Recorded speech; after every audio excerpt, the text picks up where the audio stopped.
mistress of many moods. From the beginning of eternity until now, unpredictable, ever-changing, ever mysterious, a challenge to man. And he has accepted this challenge. He has charted and sailed its surface, plumbed its depths, even harnessed its power. But the supreme challenge has always been this, to harvest it, to take from its depths life so that he might live. Chicken of the Sea is constantly harvesting this vital food wherever it can be found or hunted down. It fishes salmon from Puget Sound, Alaskan king crab from Kodiak Island, shrimp from the Gulf of Mexico, oysters from the bays of Northern California, and a great variety of tunas from the waters off Central and South America, the west coast of Africa, Micronesia, and Polynesia. Up until recent years, most tuna was caught by the colorful pole fishing method. It was man against fish, and they gave you lots to think about. One of the biggest problems was catching and keeping the bait alive. Expensive and not always efficient.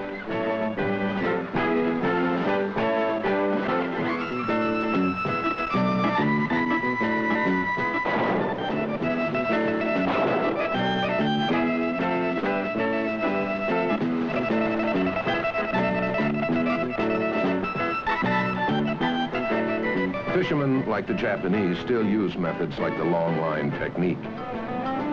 Many hooks are set out with at least 35 to 40 miles of line early in the day, and the fishermen return hours later to pick up the hooked tuna. If you're going to fish one at a time this way, you might as well go after the big ones. The hooks at the end of some of these lines go down over 450 feet. The big fish need the room. Some of these yellowfin tuna grow as big as 200 pounds. At times, this is the only way to harvest subsurface tuna, but it's still slow fishing, and by our standards, inefficient. Chicken of the Sea fishes for king crab along the front of the eastern chain of the Aleutians to Cook Inlet. This is Kodiak Island, a favorite spot. In the spring, a pretty harbor. In the winter, an icebox. This is our husky 100-foot-long Peggy Joe, one of many Alaskan fishing vessels designed to fish these icy waters. We carry a crew of 5 out of Kodiak. This water is so cold that any man who fell overboard wouldn't last more than 5 minutes, so you try to stay on board. As soon as we find our colored floats marking our crab pots, we start hauling. The deck is wet and treacherous, so you wear boots. The noisy gears and winches can't do everything, so you use your hands. Even through the gloves, you can feel the cold brine. You fish for a living in one of the most unpleasant environments known to man, Alaskan waters, more suitable for seals and king crabs such as these. Some call them Alaskan gold. Up here, it's big business. As soon as we get them on board, we sort them for sex and size and get set for a new drop. We get another cage ready, baited with fish heads and chopped herring. One helpful thing about a crab, he can find his way into the cage, but he can't find his way out.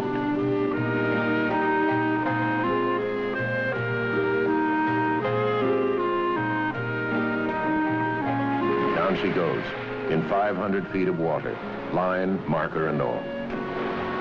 Fish and game people are very fussy as to what we keep. The ones we hold are kept alive in cold, circulating seawater to keep them fresh for the cannery. Females and the undersized males have to be thrown back. After hauling 10 to 15 pots, we bring our catch right into Kodiak. The men and women who work at the plant there are on call 24 hours a day. No matter when the live catch is brought in, it must be processed while it's still fresh. They clean, cook, and freeze the crab, and after that, Chicken of the Sea sends it to its widely scattered markets. Oysters are one of the important seafood products for Chicken of the Sea. They're farmed in the cool waters along the coast of Washington, Oregon, and Northern California. Here on Humboldt Bay at Eureka, California, the fishermen work close to home, growing oysters in the flats. A mature crop of oysters takes about 12 to 14 months to grow. This isn't exactly what you'd call big game fishing, but it is food. It's protein. Although oystering in flats this way is the preferred method, many fishermen gather them in deep waters marked with floats. Several times a day, the oysters are made for daily shipment by raft to the local cannery.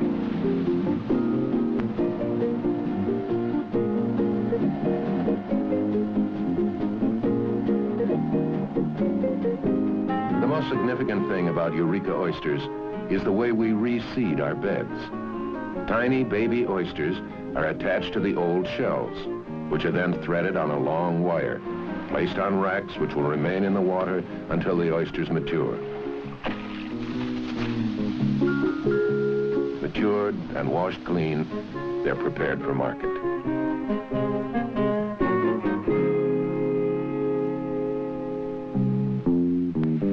Salmon, one of the most remarkable of all fish, a highly important seafood product. It's caught by chicken of the sea from the coast of Alaska to Washington, and particularly in Puget Sound.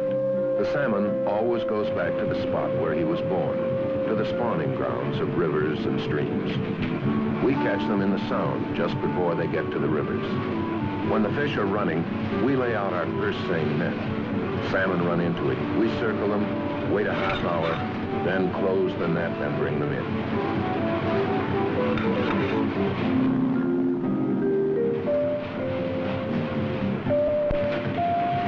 Many boats wait their turn, and the 1.5 hours is strictly adhered to, so you have to work fast and make many sets a day.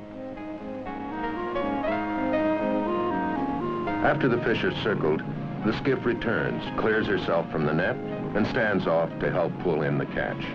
The men on the skiff tend the lines and the floats so that there's no foul-up.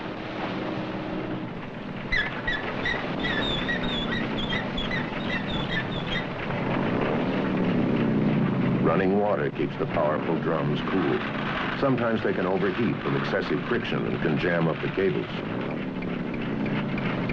Closing the net is a critical time in first seining.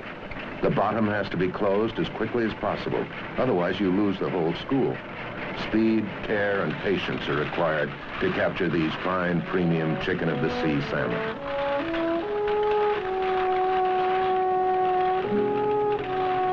Pulling in the fish is only half the problem. Sacking up the net for another run is just as important. These nylon nets are expensive, and it's one of the most important pieces of gear we use. We usually stay in just about the same place all day. New schools keep coming up the sound, trying to get to their spawning grounds.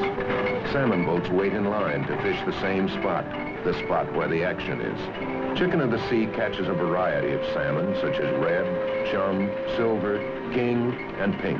These are called silvers or coho, and average about 20 pounds each. In a good day, we'll catch several tons. Although both the U.S. and Canada primarily depend upon the naturally spawned salmon, the hatcheries of both governments assist in perpetuating the crop. Each year, they release millions of fingerlings, sending them into the sea, where in 3 or 4 years they'll mature.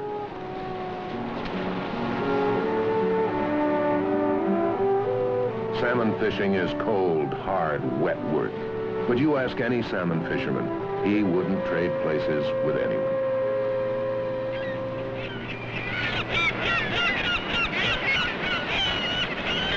The Gulf of Mexico. Warmer waters, but not necessarily any milder. But that doesn't stop a man from picking the kind of fishing he likes best, shrimping for chicken of the sea.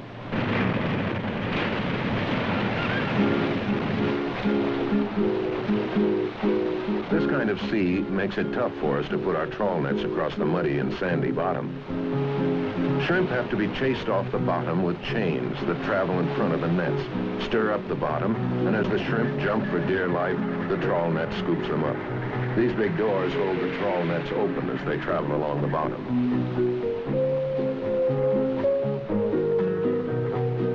The heavy steel cables pulling tons of gear through the water have to be watched carefully. A sudden backlash can cause you to lose everything, sometimes a large section of your rigging.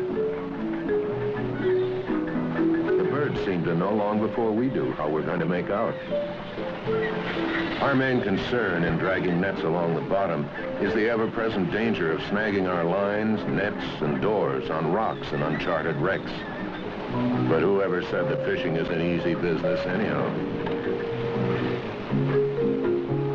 Chicken of the sea shrimp fleets also fish in the frozen waters in the Aleutians and in the tropical waters out of Barbados. Looks like the birds were right. A good catch of brown shrimp in the first drag. There are many varieties in these waters: white, pink, brown, sea bob. And like all shrimp, they're a delicious seafood. The shrimp are headed and iced down in the well. Later on at the cannery, these fresh shrimp will be frozen and made ready for marketing. When shrimp comes up from the bottom, it always has company. A lot of innocent bystanders caught on the bottom. We call it trash and separate it. Take away the dessert for the birds, and the skies would clear in a hurry. But leave it to the gulls to find another shrimp boat nearby.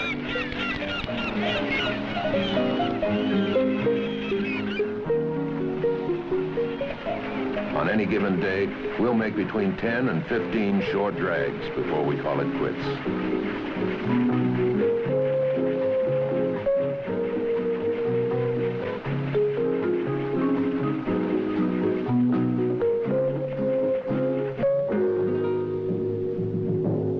Now, if you want to catch the real money fish, tuna, you use a big, fast ship like a purse seiner with the latest electronic and navigational gear. Chicken of the Sea catches a variety of tunas: big eye, yellowfin, skipjack, bluefin tuna, and albacore, normally caught by small bait boats. Sometimes you travel halfway around the world because they have to be chased and hunted. Catching tuna from this big purse seiner needs good eyes, and if you've got 3, it's even better. Occasionally, we get help from helicopters and other small aircraft that can spot fish from great distances, but that doesn't guarantee fish all the time.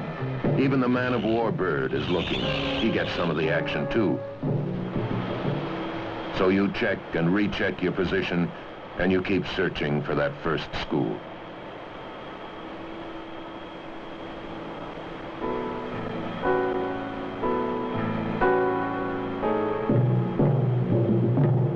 We've been out 25 days, and we're still waiting. We can carry about 1,000 tons in our hold. The average school ranges widely from 1 to 200 tons, so that makes it very simple.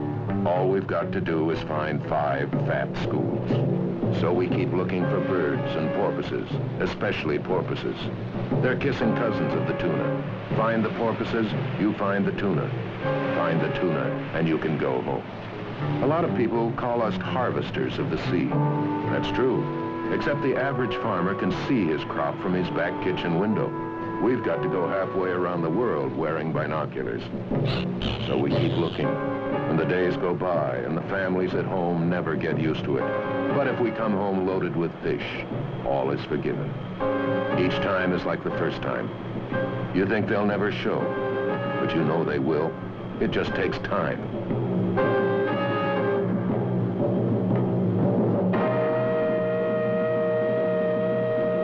Porpoise. Acres of them. And the tuna underneath them feeding on small fish. There the tuna, and now we get ready fast.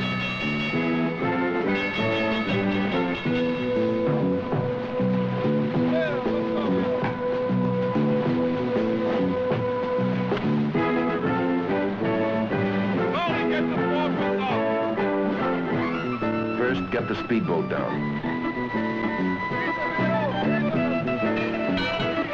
Then the skiff is released and streams away from the stern, pulling with it a 3,600-foot nylon net that will encircle the school of tuna. By the time the net gets halfway out, the porpoises will be gone, leaving the tuna frantically swimming in a wild ball. The net moves out well, and there's no telling how big the school is, but you know they're out there. The cowboy keeps the fish tight in, like cattle in a corral, slowing them down so that the school won't break up. The noisemakers keep the fish from swimming away under the boat. While the crew keeps working, we've got only one thing on our minds. Will the fish stay there until we get the net around them?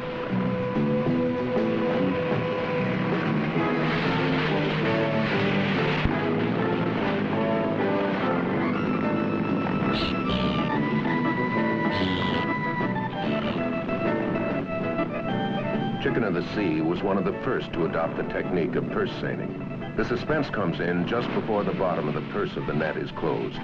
Not until the main portion of the top net is closed can we really start closing up the bottom. During that time, the fish can take off, and all you have is a wet net. And right now we see to it that the fish don't get out from under the net before it closes. So far, so good. The skiff transfers the tow lines of the net and prepares to go alongside to help pull in the floats and the net. The tuna are still there. How much, how many, we don't know. Maybe 40 tons, maybe 60 tons. Now the pulling begins. First the lines connected to the floats that hold the net up, and at the same time you haul the lines at the bottom of the purse 360 feet down. After you've done this for a few years, you get the hang of it, and you don't make any mistakes about which lines to let go and which lines to hold on to.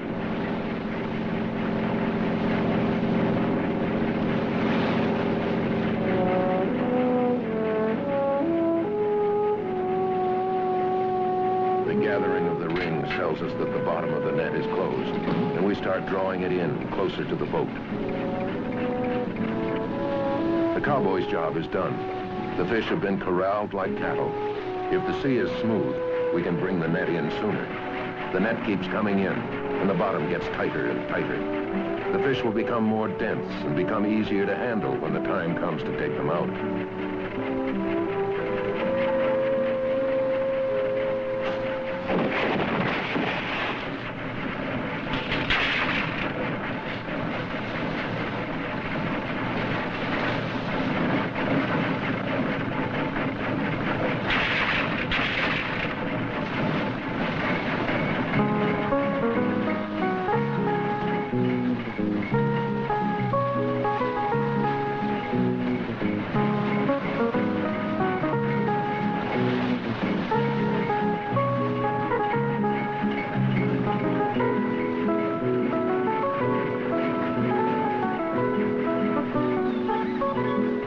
When the power block begins to lift in the net, the fish seem to sense it.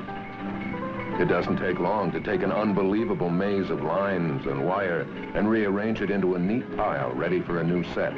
One misplaced chain of poorly stacked net can cost you precious hours. Utmost care is the order of the day, every day. We take a lot of care with this nylon net. A net like this can run as high as $70,000. Nylon was a big break for purse seiners.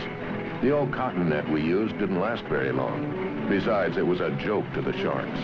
The endless fathoms of the net keep coming on board as the fish are being pulled in tighter and tighter. In a few more agonizing moments, the bottom of the net will be completely closed, and the tuna will be ours.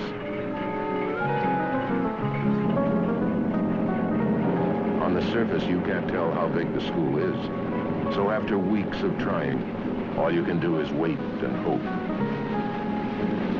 The tension on the net lines tells us that maybe we've got a pretty good haul. The skiff is now returned to the mother ship and will lay alongside her while the bottom of the net forces the trapped fish to the surface.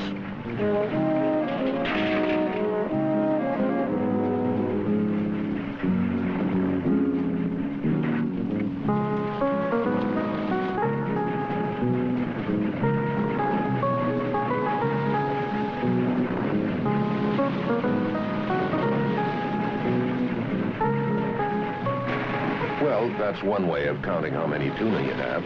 But easy, Mac, there may be shark in there. There usually are.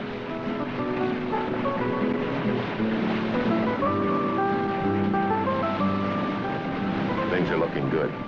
We keep pulling in the bottom of the net to bring the tuna closer to the surface.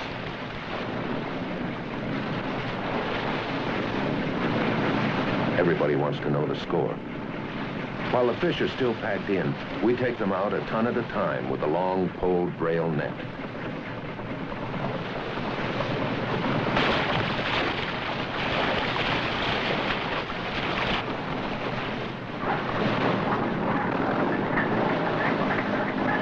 Pay dirt. A ton of fish in each brailleful. The men guide the net while a power winch pulls the fish up onto the deck.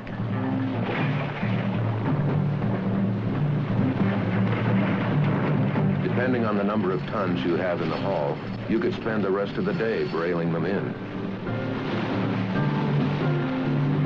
the sea should get a little too sloppy, there's always the chance of losing the fish. They can be crushed. The net can be carried away. The skiff can tear loose. And worst of all, we can lose men. So we work fast and get the fish in before the weather changes. We can feel right here that this is going to be a good haul. Could be we've got over 50 tons. The days don't seem so long now. A few days of this and our fish hold will be brimming with tuna, and we'll steam back to our home port. We'll forget the weary days of searching. We'll remember the scream of birds, the growl of winches, and the great sight of those fish coming up and shooting down into the bottom of the... Nothing like a load of fish on the deck and tons more in the big net alongside to change despair into hope.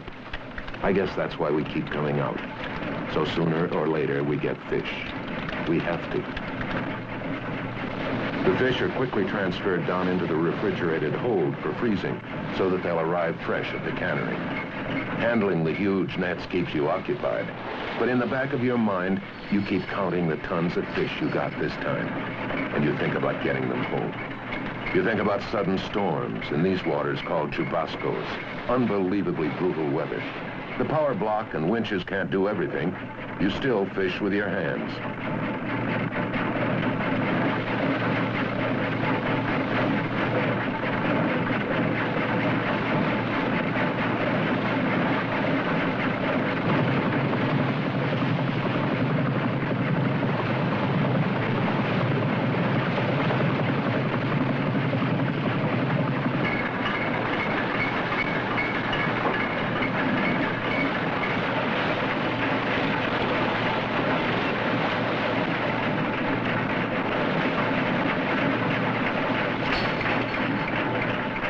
In fishing like this, you pick up unwanted guests. Like a woman's purse, you never know what'll come out of it. Everyone wants to get into the act. He must have come in the back way.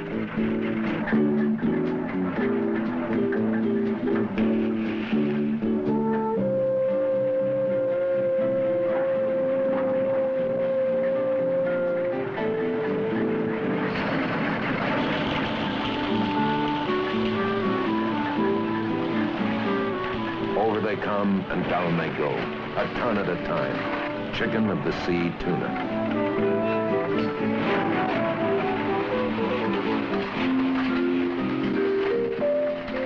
Of all the fish that swim in the sea, the one most often found on the American table is tuna. The United States consumers open nearly 1 billion cans of fish each year, and 1 out of 4 cans of tuna sold is chicken of the sea, the largest seafood producer in the world. Actually, tuna's not a new food. It's one of mankind's most ancient and honored. It's extremely high in protein, a premium fish, and worth going after.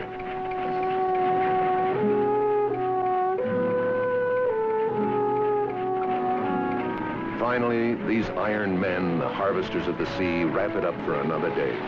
They know that they're helping to feed the world. While they get a few hours rest, somewhere else on this restless sea, other fishermen are working hard, pulling them in, growing oysters, netting salmon, dragging for shrimp, crabbing, and hauling in the tuna. More and more protein from the oceans of the world to feed an ever-growing hungry population. The demand is almost impossible to satisfy. And so the great chicken of the sea fleets leave each dawn to hunt and chase and capture the food, to harvest the sea.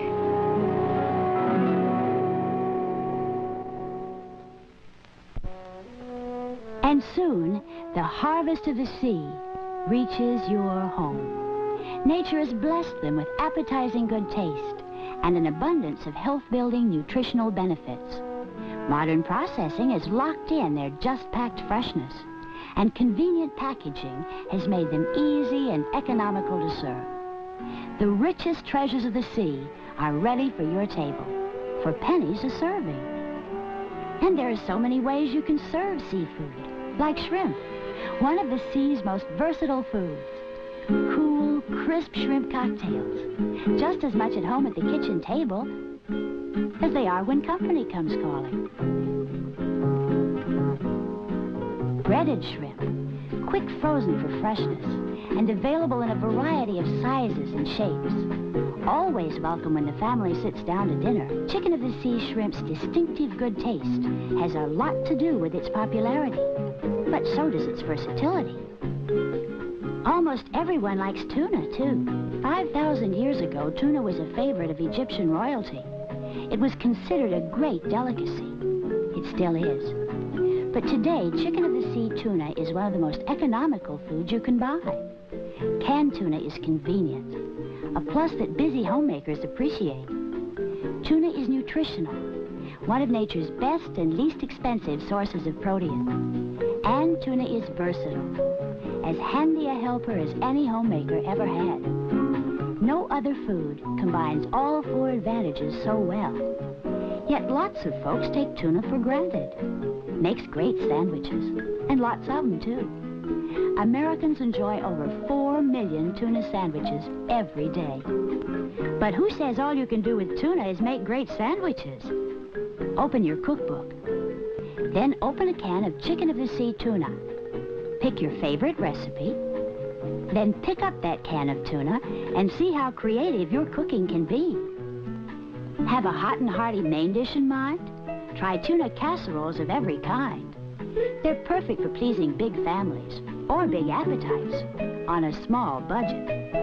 A light meal or side dish that's easy to fix. You can toss a simple tuna salad or try some fancier salad tricks. What a great way to count calories, too. Tuna rates high among low-calorie favorites. Having a party or a TV time snack? With a can of tuna, you're on the right track. Tuna hors d'oeuvres and dips are a snap to fix. And there's more than one way to make a tuna sandwich. An old favorite with a brand new tuna loaf belongs on your recipe list. Top a warm tuna loaf with your special sauce and get ready to serve up seconds. A change of pace, you can serve icy cold. Whip up a colorful tuna mold. There's no better way to brighten the family dinner table or bring compliments from company with a pretty party specialty. So why take tuna for granted? Open your cookbook. Then, open a can of Chicken of the Sea tuna. It's brunch, lunch, dinner, or a snack. All in one can, right from your shelf. It's like having all of its economy, convenience, nutrition, and unlimited versatility when you enjoy the riches of the deep and share the harvest of the sea.